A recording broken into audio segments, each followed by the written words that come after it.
দিয়েছেন।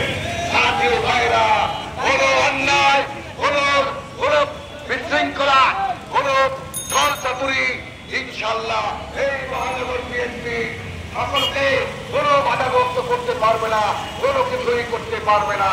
মহানগর বিএনপি অন্ধ সংগঠন, হিন্দুবাদী যুবদল, হিন্দুবাদী ছাত্র দল, হিন্দুবাদী স্বেচ্ছাসেবক দল, হিন্দুবাদী মহিলা দল, কৃষক দল, শ্রমিক দল, গোলামা দল, যত অঙ্গ সংগঠন রয়েছে সকলেই এই মহানগর বিএনপির আহ্বায়ক কমিটির নেতৃত্বে ঐক্যবদ্ধ।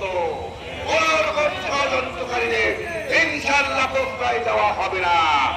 ষড়যন্ত্রকারীরা সাবধান হয়ে যান, ঘরের ভিতরে বিভেদ সৃষ্টি করবেন না, ঘরের ভিতরে হানাহানি করার পায়খানা করবেন না।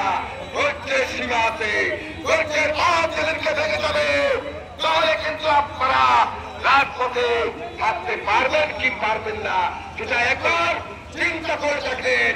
সুতরাং ঘরের ভিতরে পদের প্রতিযোগিতা থাকতে পারে, তার মানে প্রতিহিংসা যেন না থাকে। আমরা পদের জন্য প্রতিযোগিতা করব, তার মানে পদ পাওয়ার জন্য একজনকে হেয় প্রতিপূর্ণ করে ঘরের ভাবমূর্তি ক্ষুণ্ণ করার অধিকার কিন্তু আপনার নাই। সুতরাং সাবধান হয়ে যান, ভালো হয়ে যান, ঘরের বদনাম করবেন না।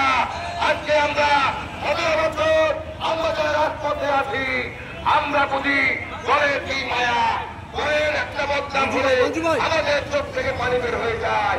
ঘরের বদনাম করবেন না, ঘরের ভাবমূর্তি ক্ষুণ্ণ করবেন না, কারো প্রতি ইচ্ছা করে ঘরের ক্ষতি করবেন না। আজকে আমরা ভারপ্রাপ্ত চেয়ারম্যান তারেক রহমানের কাছে আমাদের আবেদন, বরিশাল বিএনপিকে আপনি বাঁচান। বরিশাল মহানগর বিএনপিকে নেত্রীর কারণে আজকে বরিশাল মহানগর বিএনপি আজকে এই অবস্থায় এসে পৌঁছেছে। সাথী ভাইরা, আমরা এই প্রতিবাদ তীব্র নিন্দা জানাচ্ছি। সাথী ভাইরা, আমরা বলতে চাই এই বরিশাল প্রশাসনের কাছে এই মিথ্যা সংবাদদাতা দক্ষিণের প্রতিবেদনের সাংবাদিককে অনলাইন নিউজ থেকে আপনারা বন্ধ করে দেবেন, আপনারা বয়কট করবেন। কারণ সে টাকা বলেই নিউজ করে, একটা মিথ্যা নিউজ করে, একটা মান সম্মান লোকের মানহানি করে। এই কারণে আমরা এই নিউজকে আমরা বন্ধ করতে চাই।